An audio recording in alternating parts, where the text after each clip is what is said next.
good, guys? It is Reed and welcome back to another video. Today we got Give Me a Breakdown episode 3, and this is going to be breaking down the insane street magic video that I filmed in Waterloo. So this is an awesome video. I think the first street magic video I ever released on the channel.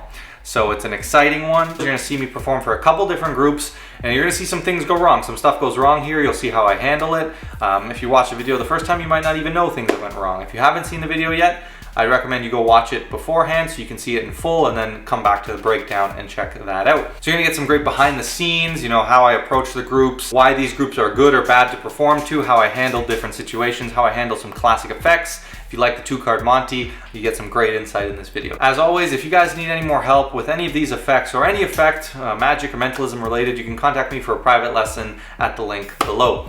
With all that said, guys, let's not waste any more time. Let's jump right into Give Me a Breakdown episode 3. Do you want to help me out? Sure. Alright, I want you to just cut about half. So here I'm doing a trick called That's My Card, I think, by Boris Wilde. So it's a sort of a do as I do thing. And it plays really, really well. I really like this effect. You're happy and you're positive that I could not know what the top card is. Just set it down like that. Okay. Peach our card, but I want you to make sure no one else sees it. So just kind of, go like this and just get a look at it. Okay. You got your card? Yep. Now pick up your pile and mix it in again. So there's no way I could know what card you're thinking of. But don't. Okay, so this trick, some people have asked, but this does use a marked deck. So here. I'm kind of bluffing and I'm actually just peeking her card, right? You can see how I handle this, right? I just have everything set on the table, and that's so when you're doing an effect like this where you need to peek a marking, there's no things to be unsure of. You know, the two packets are gonna be there and you know you'll easily be able to spot it, right? Even if the lighting's not great. So that's an important thing you can see if we rewind a sec. We're each gonna kind of go like this and peek our card, but I want you to make sure no one else sees it. So just kind of, go like this and just get a look. Like, I've already done the peek, so let's look for the moment when I do it. You're happy and you're positive that I could not know what the top card is. Just set it down like that. Okay.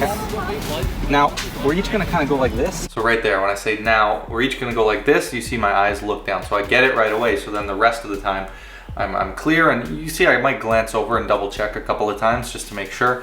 But I love this handling. It feels so fair, so free, right? So it's really great. I'm so bad with cards. It's good, it's perfect. But now you're convinced. An important tip, she keeps saying she can't shuffle, she's not bad, but you hear me giving her positive reinforcement, saying, no, it's okay, do what you can, you're doing great, right? Those things are important. They just help keep the positive environment and help everyone enjoy it. No way I could know which one's your card. Yep. And if you listen carefully, you hear how much I recap. I keep saying, it's impossible that I could know what your card is. You agree, you shuffled. There's no way I could know, right? All these things are important to say because, spectators aren't as familiar with a deck of cards and all the circumstances. So you really want to drill some of these points into their head and build up that anticipation, build up that wow factor, right? All right, so we're going to trade. You're going to try to find my card and I'm going to try to find yours. Okay, I know. Just look through. You see how engaging this plot is? When I say you're going to try to find my card, she's like, how the heck am I going to do that? And everyone kind of laughs, and it's exciting, it's intriguing, right? And it makes for a great climax. Okay, just kind of let it speak to you, you know what I mean? Yeah, exactly. let's do it. You guys think this one? Right. Yeah. Set down whatever one you think I chose. Okay. Now, do you... So now, I ask everyone, there was a moment where I was holding the card and I was like, do you guys feel like it's this one? And they all said yes. And they're always going to say yes. I mean, even if they say no, then I would just say, well, I think it's this one, right? But it almost adds a weird psychological layer now that they've confirmed it too. So not only did I pick it, but they've also agreed that it's that card, even though they didn't even see it, right? It's a weird little psychological thing. Do you want me to reveal what card I chose first, or do you want me to see if I got yours right? You can see if you got mine right. What card did you pick? So the best reveal, in my opinion, is always them having found your card. But I always like to ask and see which order they like to do it. 90% of the time, they'll still say, I want to see if you got mine right first. And that always does get a good reaction, but I think it's even stronger when they find your card. So if she would have said, let's see if I got it right first, I would probably try to segue out of that and just say, well, do you feel like you got mine right? And then they'll probably say no, and I'll be like, okay, well, I feel pretty good about yours, so let's check yours first. Let's start off on a good foot or something. Like, here's the thing, guys, you can say whatever you want. Doesn't matter if it makes sense or not. They'll just, okay. If you say it with confidence and you're leading, it'll work, okay? Trust me. The Jack of Spades. Yep. Oh, shut up. And I picked, I think it was 4 of. So pretty good reaction there. And they're all kind of confused. You know, some of them are really like, whoa, what the heck? Some of them are like, okay, that's weird. And I just kind of did a slow reveal. I just slowly turned the card over. You can also, let's look for the moment where I get my peek, because right after I reveal, then I say what my card was, right? Set down whatever one you think I chose. Now, do you want me? So right there, I just as we place the card down. So I'm always trying to get my peak as quickly as possible, and the rest of it can just be pure performance, and it never, you know, I never have that moment where I'm staring at their card before I say what card I chose. And I picked, I think it was 4 of clubs, maybe? Did you get it? Whoa, what the heck? So you'll see right after I flip my card, I go straight into the reveal or straight into saying what my card was. And I also act like I forget it. I'm like, oh, I think it was maybe the 4 of clubs, and just adds a great little subtlety, a great little piece of believability to it's a card that I am trying to recall from the past, right? No way. She did it. I didn't do it. You're insane. Good job. It's pretty easy, right? Yeah. So you can see how great of a reaction that got, right? It's just really awesome, and I think I used that as an opener for this particular set that I did for them. Quick effect, hits hard, it's fun, so it was one that I chose to open with, and that was pretty surefire. It's, you know, one that I'm very comfortable with. So here, these guys were great, and unfortunately I had a lot of footage with this group, and it was so good, but the audio, I lost all the audio on every trick except this 2-card Monty here. So I think I did double cross as well, which went over super well. I did my trick I call mind reader that I've taught on the channel, went super well. And one more, I think I did a nice transpo. And then I opened with Monty, I think. And so for some reason we had some audio issues and we lost all the audio, but great footage nonetheless. So let's take a look at a classic of mine here, the 2-card Monty. 3-card Monty is the one where they take like the cards and they mix them and try to like follow it. Oh yes. Yeah, it's classic, right? They like cheat you. Starting with the plot introduction, I typically talk about 3-card Monty and explain like, hey, you ever heard of it? If they have, then you know they know the rules. Otherwise, I'll quickly explain them and then say, this is 2-card Monty. It's gonna be a bit easier. That's gonna go in your hand like that, right? Alright. So where's the ace of spades? Right in my hand. You sure? Yeah. Hey, I didn't say you could look. Some of those important joke moments, right, where the second you hand them the ace, you say, so where's the ace of spades? And they get very confused. Those are just little bits of banter, right, that are great to have with your spectator. Alright, watch. I'm gonna do it really slow this time. Yeah. No peeking. Alright. Where's the ace of spades? In your hand right now. Sure. Yes. So you see that top change, super important.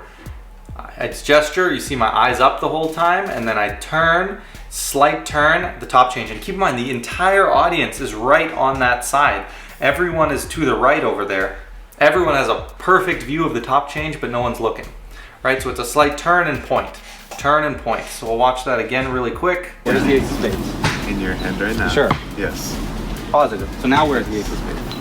It is in my hand right now. So at this moment, the work's done, rope them in, you know, ask them, are you sure? I always like to say, would you like to bet money on that? If you're so sure, da-da-da, you know, milk it a little bit and then reveal. All right, on top, let's see. Let's see. All right. Oh! What? That's crazy. That's why you don't bet. Now this group is interesting, guys, because this was a group who was very shy. They didn't really want to see it that much. Like I approached them and they were like, oh, okay. Like I think they were shy. They were not like too thrilled, I don't think, about being on camera, and they never truly got into it. And I think it's partially because of the camera and the shyness. The girl was all right, and one of the guys there, but it was, you know, this is a good lesson in how trying to push through, build that entertainment regardless if they're that into it. And you can see, you know, they didn't have great reactions, but they still were entertained at the end of the day, right? So, you know, you're not going to get the greatest reactions out of everyone, but sometimes still giving that entertainment is what's important.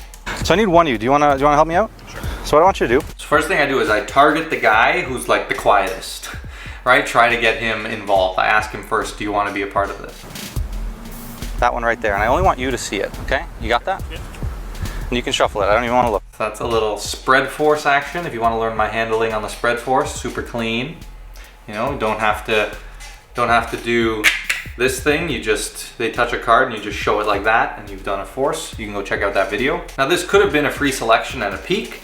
That's how it's, you know, done originally, this effect. This is something I saw JS Magic do on one of his videos and I kind of adapted it a little bit. Something I call Mind Finder, because It's like the spectator finds their own cards. I think I call it Mind Finder or something. I prefer to go with a force, and then I hand the deck out super cleanly, and they can shuffle it instantly, and it looks super clean because I already know what the card is, right? I don't have to peek or anything. So obviously I could go through the deck like this, and I could maybe say this one's his card, or this one, or I don't know. But it'd be much more impressive if you did it. So that's the little moment when I get the cull, and it's so nicely justified. Even from that angle, you can't even see when I do the cull. I say, you know, could be this one, could be this one. Once I find their card here, let's say it's a queen of clubs, I'll stop and I'll say, you know, I might take out this one or something like that. So then when I come back, it's super easy just to go straight into the cull, and I did that on my way down so they don't see it from the back. So I say, you know, it could be any of these. Maybe I'd stop and I'd take out this one or something like that, and then I'm going to do the cull as I come down and say, but it'd be much more impressive if you did it. What I want you to do is just start dealing cards into a pile, okay? Yeah, just hold it in your, are you right or left-handed? Use your other hand. Left hand, okay, so deal cards into a pile. Yeah, perfect, keep going. So you see, she had no idea what I meant by the word deal. That's another proof of my point that spectators just aren't as familiar with the deck of cards. Sometimes we need to be obvious and state the obvious. It's very important. Go check out that video, that theory video, all about stating the obvious and why it's important. Anyway, but it's simple, you know, I just explained to her what it is. I'm laughing, I'm not like, hey, you dummy, you don't know what deal means? I want to keep the spirits up here. Stop whenever you'd like. Just stop, no, hold on. Okay, give the cards a cut. So again, she made a decision, like this is maybe I should have been more clear, right? But she stopped and flipped the card over thinking she was supposed to stop on a card. Obviously that wasn't the point, and I just brushed by it. I say, no, not quite. We're gonna do this more, make it even more random, right? Justifying why we're gonna keep going. Perfect, and then keep going. Just keep going. No, it's perfect. We want it to be a mess. Positive reinforcement always, and that's great. I said, you know, that's the point of this. It's good that she's making a mess. We want it to be all random and crazy. Pick those up this time. Now watch this. Here, hold them in your hand. Here's a big problem. She flips the deck face up, exposing his selection on the bottom of the deck. The thing is, I'm quick to get in there and you know, take control myself and flip that deck back over, because he had picked the 6 of spades there and it's controlled on the bottom of the deck at the moment. So I was just quick to jump on it. You know, the guy on the far side couldn't see it. I'm pretty sure the guy who selected it didn't see it. And it's just those two who might have noticed it, but it might not have registered, right? So I just move quickly and we just continue into it. And the goal is for me now to create more process and time delay so that they forget the identity of that card if they were to catch it, right? That's now what I'm thinking. Now watch this. Here, hold them in your hand. So you can see it's kind of turned away from the other guy, so I think I'm fine. I think the other guy didn't see it. Just deal one at a time, one at a time. And they don't have to be equal though. You can deal 3 here, you can deal, perfect. Just keep going. One at a time, there you go. Right there. So you can see there, I said it doesn't have to be equal. And what I meant by that is she could deal 1, 2, 3, and then 1 here. What I didn't want her to do though is take, you know, 4 cards, place them down like this. It needs to be, you know, if she's gonna place 4, you have to go 1, 2, 3, 4, not a chunk of 4, because that affects the order. But again, that one's probably on me, it wasn't clear enough. But she started doing that a few times and I was getting worried because if she did that near the end, it would ruin the effect. So just before, when I notice this, I say, okay, go back to 1 at a time, and then she starts going 1 at a time and it solves that issue. So just thinking quickly on your feet is important, right? Let's watch that again.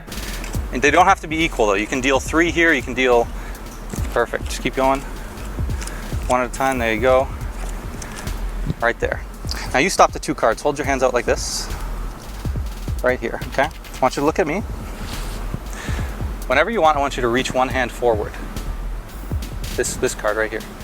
So you chose, that's fair. You guys made all the decisions. The first time, what was the card you were just thinking? It was a 6 of spades. Whoa! 6 of spades. You killed it. That's pretty cool. All right, I want you. So not a great reaction, and again, they're a shy group. That wasn't what I was gonna get from them, but you see a smile on everyone's face, you see entertainment.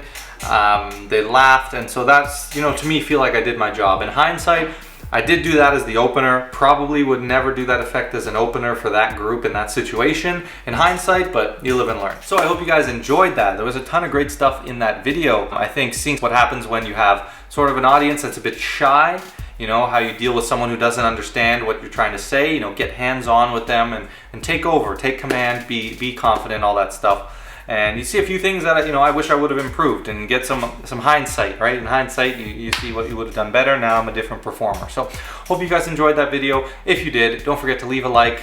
Drop me a comment, let me know what you thought, what your favorite part of the video was, maybe what your favorite effect was, and then let me know what video you would like me to break down next on this series. So guys, welcome all the new subscribers. I really appreciate it. And as always, don't forget to like, comment, share, subscribe, and I will catch you in the next video.